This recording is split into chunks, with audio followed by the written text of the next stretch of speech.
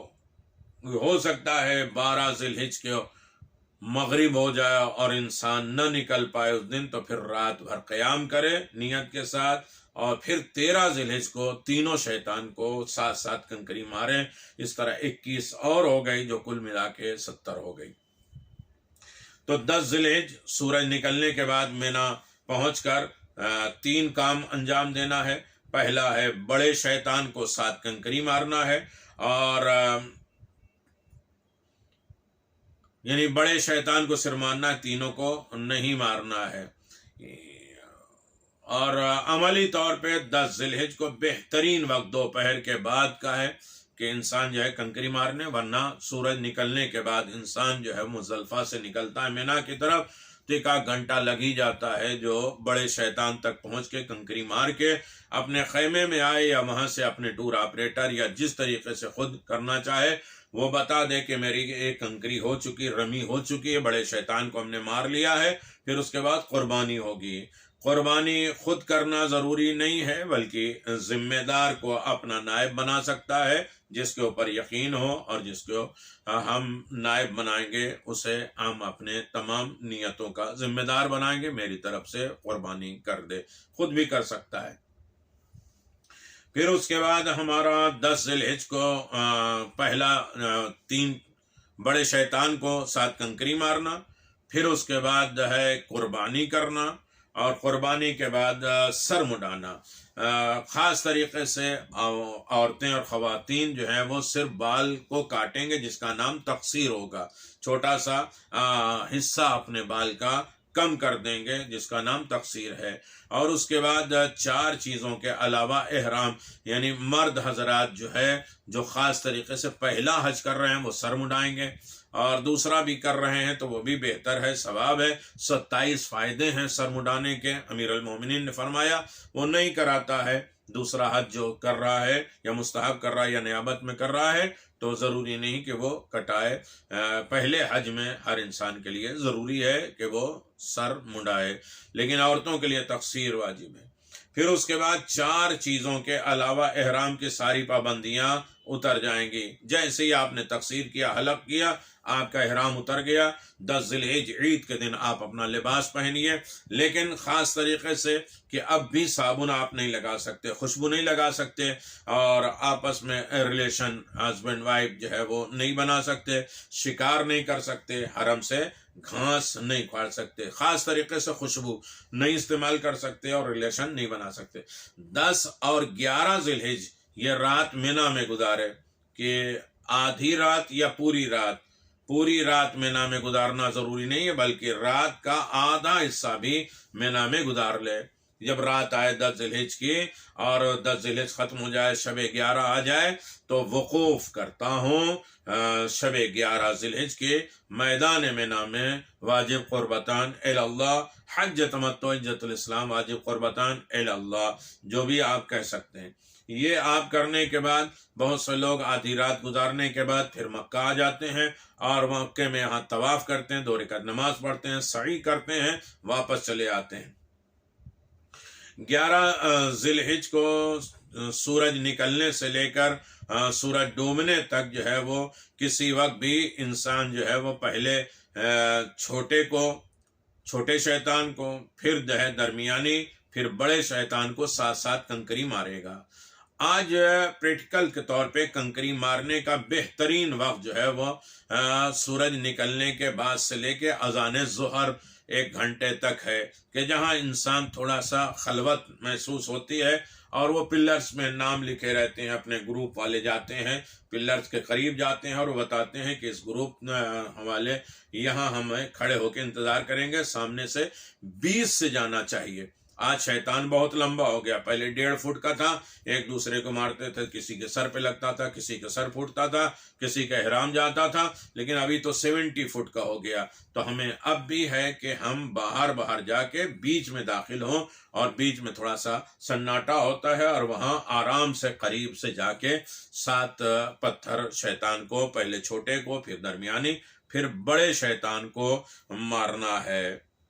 پھر اس کے بعد آپ 11 اور 12 ذی الحج کے درمیانی رات آ گئی، تو یہاں بھی مینا میں گزارنا ہے 3 راتیں، یعنی انسان کو نکال کے آپ دیکھیں خاص طریقے سے چیک ہوتا ہے کہ اب تو غصہ نہیں آ رہا، اب تو تمہاری عادتیں بدلی۔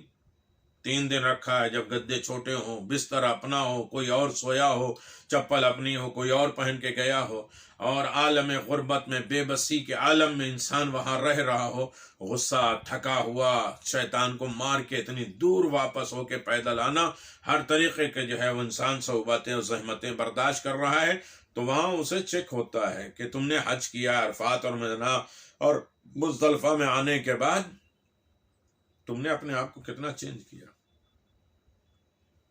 جنرل وارڈ میں رکھ کے تمہاری صحت کا دیکھا جائے گا۔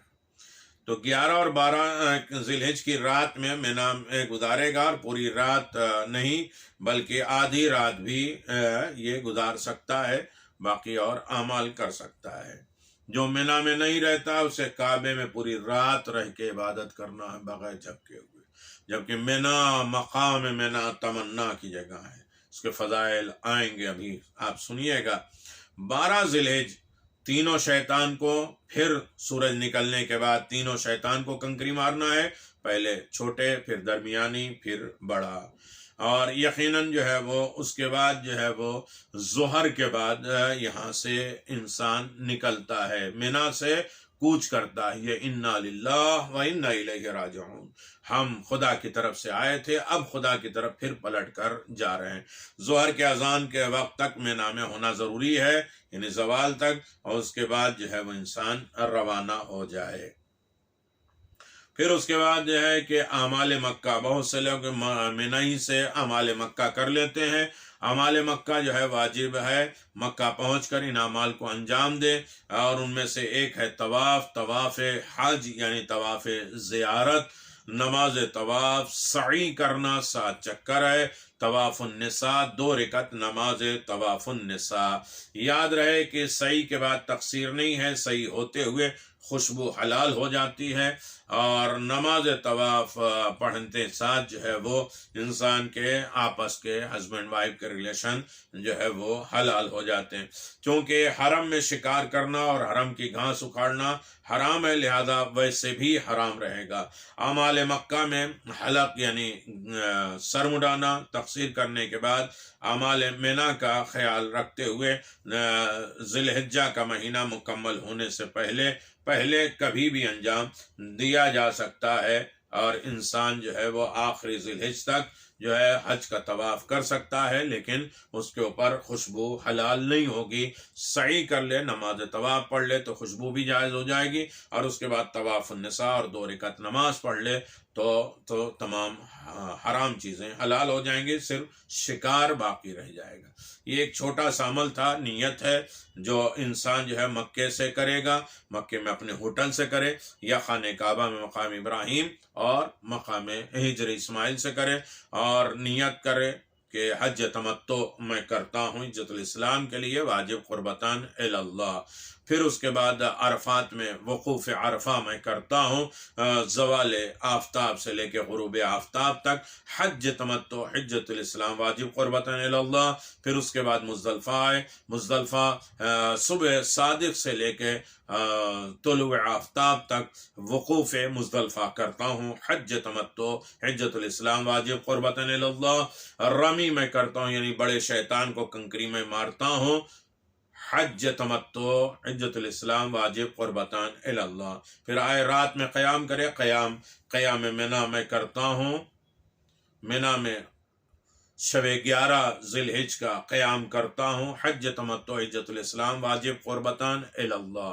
پھر 11 تاریخ کو آئے تو پہلے چھوٹے شیطان کو 11 ذی الحجہ کی رمی کرتا ہوں، چھوٹے شیطان کو حج تمتع حجۃ الاسلام واجب قربتاً الی اللہ، جمرہ وسطیٰ کو یعنی درمیانی شیطان کو 11 ذی الحجہ کی رمی کرتا ہوں، حج تمتع حجۃ الاسلام واجب قربتاً الی اللہ، اور 11 ذی الحجہ کو جمرہ عقبہ یعنی بڑے شیطان کو رمی کرتا ہوں، حج تمتع حجۃ الاسلام واجب قربتاً الی اللہ۔ پھر رات میں قیام نیت کے ساتھ کہ شب 12 کے قیام کرتا ہوں مینا میں، حج تمتع حجۃ الاسلام واجب قربتاً الی اللہ۔ پھر آ کے حج کا طواف کرے، حج کا طواف حج یا طواف زیارت میں کرتا ہوں، حج تمتع حجۃ الاسلام واجب قربتاً الی اللہ۔ نماز طواف خانہ کعبہ پڑھتا ہوں، حج تمتع حجۃ الاسلام واجب قربتاً الی اللہ۔ سعی میں کرتا ہوں، حج تمتع حجۃ الاسلام واجب قربتاً الی اللہ۔ پھر اس کے بعد نماز طواف النساء میں کرتا ہوں، حج تمتع حجۃ الاسلام واجب قربتاً الی اللہ۔ 2 رکعت نماز طواف خانہ کعبہ طواف النساء کی پڑھتا ہوں، حج تمتع حجۃ الاسلام واجب قربتاً الی اللہ۔ یہ الحمدللہ ہمارا حج مکمل ہو گیا۔ اب حج تمتع کی کچھ تفصیل کہ انسان ان کے مسائل کیا ہیں، اور اس کے تمام چیزوں کی طرف ہمیں توجہ کیسے دینی ہے، ان تمام چیزوں کے، اس کے بعد عرفان حج، معاملات حج، اور خاص طریقے سے پوری زندگی گزر جائے اسرار حج، حج کا راز کیا ہے، اس کے رموز کیا ہیں، اس کے اثرات کیا ہیں، حج کے بیک گراؤنڈ کیا ہے، حج کی وہ لذت کیا ہے، حج سے ہمیں لینا کیا ہے، اور حج ہمارے لیے واجب کیوں ہے، ان تمام چیزوں کے کن کن چیزوں کے ذریعے ہم حج کی برکتیں اپنی زندگی میں داخل کر رہے ہیں، خداوند عالم ان تمام چیزوں کو سننے، سمجھنے اور اس پر عمل کرنے کی ہمیں توفیق عنایت فرمائے۔ والسلام علیکم ورحمۃ اللہ وبرکاتہ۔